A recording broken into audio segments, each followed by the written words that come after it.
The hyperinflation in the Weimar Republic was a 3-year period of hyperinflation in the Weimar Republic between June 1921 and January 1924.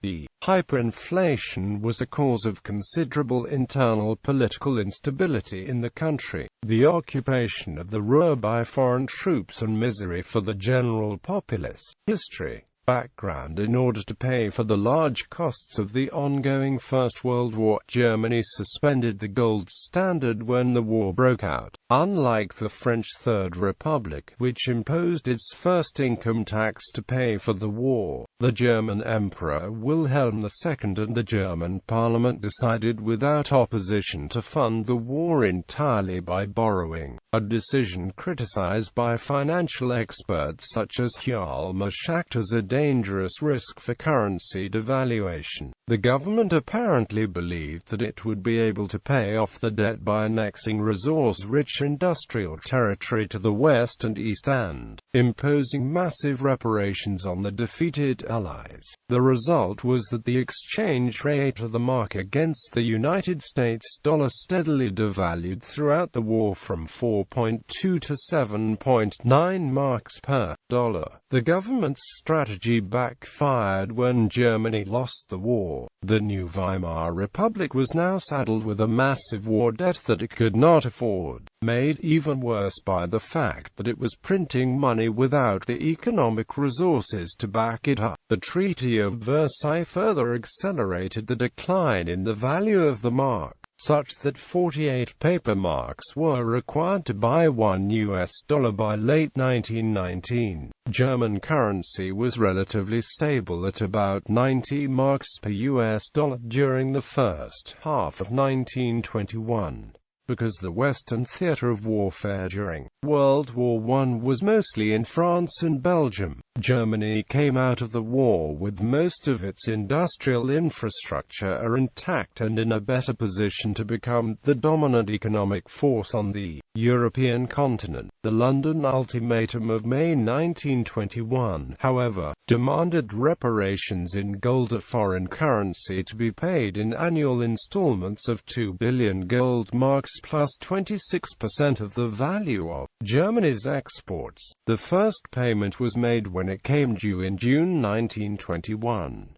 It marked the beginning of an increasingly rapid devaluation of the mark, which fell in value to less than 1/3 of a cent by November 1921. The total reparations demanded were 132 billion gold marks, of which Germany only had to pay 50 billion marks, because reparations were required to be repaid in hard currency and not the rapidly depreciating paper mark. One strategy Germany employed was the mass printing of banknotes to buy foreign currency, which was in turn used to pay reparations. This greatly exacerbated the inflation rates of the paper mark. Hyperinflation. Beginning in August 1921, Germany began to buy foreign currency with marks at any price, but that only increased the speed of breakdown in the value of the mark. The lower the mark sank in international markets, the greater the amount of marks was required to buy the foreign currency demanded by the Reparations Commission. During the first half of 1922, the mark stabilized at about 320 marks per dollar. At this time, international reparations conferences were held, including one in June 1922 that was organized by U.S. investment banker J.P. Morgan, Jr. When these meetings produced no workable solution, the inflation changed to hyperinflation and the mark fell to 7,400 marks per dollar by December 1922. The cost of living index was 41 in June 1922, and 685 in December, a 15-fold increase. By the fall of 1922, Germany found itself unable to make reparations payments, since the price of gold was now well beyond what it could afford. Also by this time, the mark was practically worthless, making it impossible for Germany to buy foreign exchange gold using paper marks. Instead, reparations were to be paid in goods. goods such as coal. In January 1923, French and Belgian troops occupied the Ruhr, the industrial region of Germany in the Ruhr Valley. To ensure this, inflation was exacerbated when workers in the Ruhr went on a general strike and the German government printed more money in order to continue paying them for their passive resistance. By November 1923, the American dollar was worth 4,210,500,000,000 German marks. Stabilization. The hyperinflation crisis naturally led prominent economists and politicians to seek a means to stabilize German currency. In August 1923, the economist Karl Helfferich proposed a plan to issue a new currency, the Roggenmark, which was to be backed by mortgage bonds indexed to the market price of rye grain. His plan was rejected because of the greatly fluctuating price of rye in paper marks. It was the agriculture minister Hans Luther who proposed a plan that substituted gold for rye and led to the issuance of the Rentenmark backed by bonds indexed to the market price of gold. The gold bonds were defined at the rate of 2,790 gold marks per kilogram of gold, which was the same definition as the pre-war gold marks. The Rentenmarks were not redeemable in gold, but were only indexed to the gold bonds. The Rentenmark plan was adopted in monetary reform decrees on October 13–15, 1923, that set up a new bank, the Rentenbank, controlled by Hans Luther, who by then had become the new German finance minister. After November 12, 1923, when Hjalmar Schacht became currency commissioner, Germany's central bank was not allowed to discount any further government treasury bills, which meant the corresponding issue of paper marks also ceased. Discounting of commercial trade bills was allowed and the amount of Rentenmarks expanded, but the issue was strictly controlled to conform to current commercial and government transactions. The new Rentenbank refused credit to the government and to speculators who were not able to borrow Rentenmarks,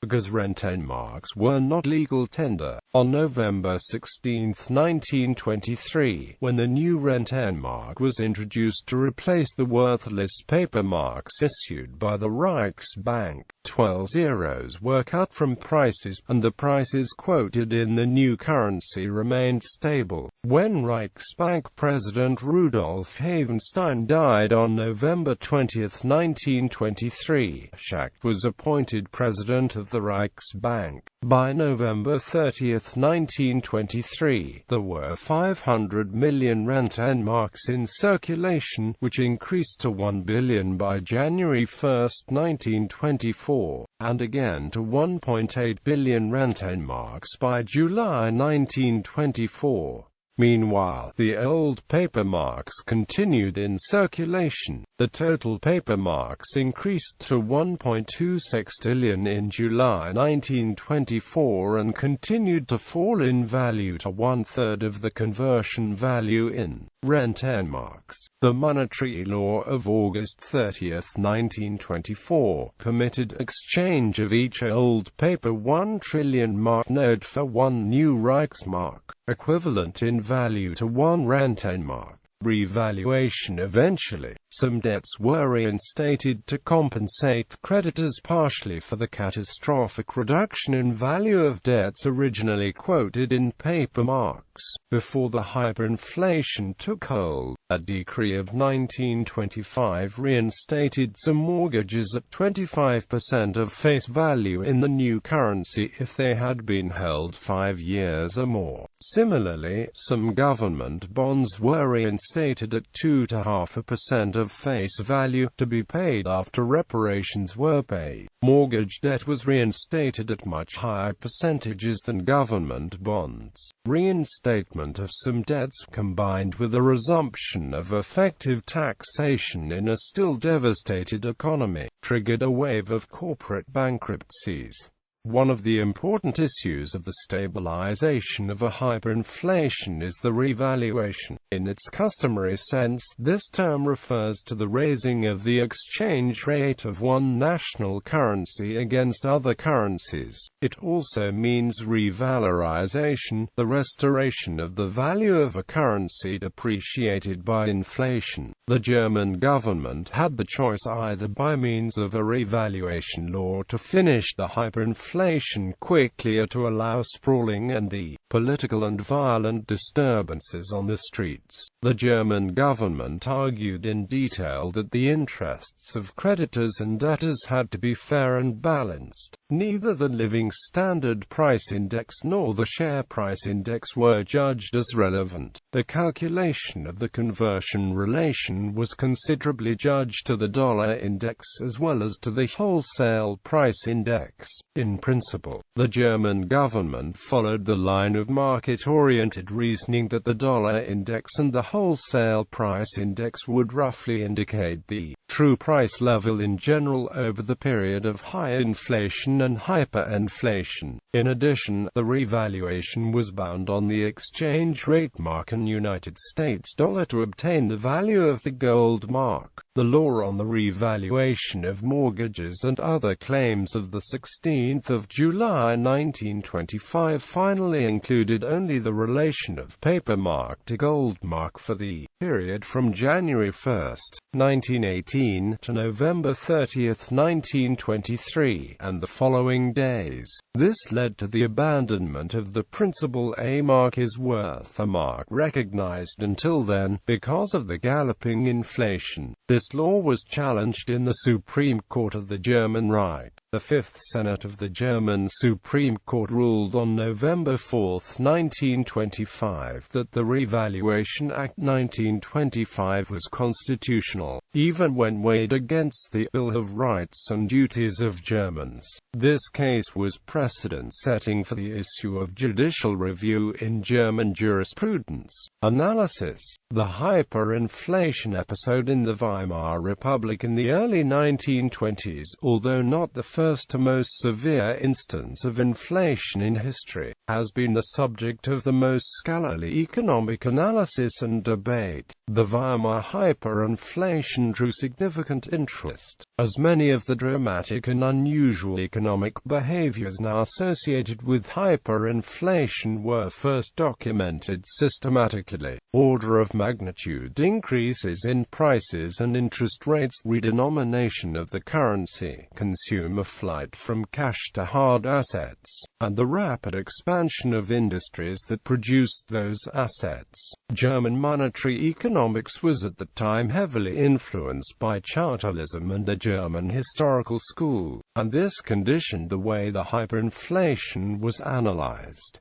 John Maynard Keynes described the situation in the Economic Consequences of the Peace. The inflationism of the currency systems of Europe has proceeded to extraordinary lengths. The various belligerent governments, unable or too timid or too short-sighted to secure from loans or taxes the resources they required, have printed notes for the balance. It was during this period of hyperinflation that French and British economic experts began to claim that Germany destroyed its economy with the purpose of avoiding reparations. But both governments had conflicting views on how to handle the situation. The French declared that Germany should keep paying reparations, while Britain sought to grant a moratorium that would allow for its financial reconstruction. Reparations accounted for about one-third of the German deficit from 1920 to 1923, and were therefore cited by the German government as one of the main causes of hyperinflation. Other causes cited included bankers and speculators. The inflation reached its peak by November 1923, but ended when a new currency was introduced. In order to make way for the new currency, banks turned the marks over to junk dealers by the ton, to be recycled as paper. Outcome. Since the period of hyperinflation, German monetary policy has retained a central concern with the maintenance of a sound currency, a concern that even affected Germany's attitude to the European sovereign debt crisis from 2009 onwards. The hyperinflated, worthless marks became widely collected abroad. The Los Angeles Times estimated in 1924 that more of the decommissioned notes were spread about the United States than existed in Germany. The cause of the immense acceleration of prices that occurred during the German hyperinflation of 1922-23 seemed unclear and unpredictable to those who lived through it, but in retrospect was relatively simple. The Treaty of Versailles imposed a huge debt on Germany that could be paid only in gold or foreign currency. With its gold depleted, the German government attempted to buy foreign currency with German currency, an action equivalent to selling German currency in exchange for payment in foreign currency. But the resulting increase in the supply of German marks on the market caused the German mark to fall rapidly in value, which greatly increased the number of marks needed to buy more foreign currency. This caused German prices of goods to rise rapidly, increasing the cost of operating the German government, which could not be financed by raising taxes because those taxes would be payable in the ever less valuable German currency. The alternative was some combination of running a budget deficit and simply creating more money, each of which increased the supply of German currency on the market and reduced that currency's price. When the German people realized that the money was rapidly losing value, they tried to spend it quickly. This increase in monetary velocity caused still more rapid increase in prices, creating a vicious cycle. This placed the government and banks between two unacceptable alternatives. If they stopped the inflation, this would cause immediate bankruptcies, unemployment, strikes, hunger, violence, collapse of civil order, insurrection, and revolution. If they continued the inflation, they would default on the foreign debt. The attempts to avoid both unemployment and insolvency ultimately failed when Germany had both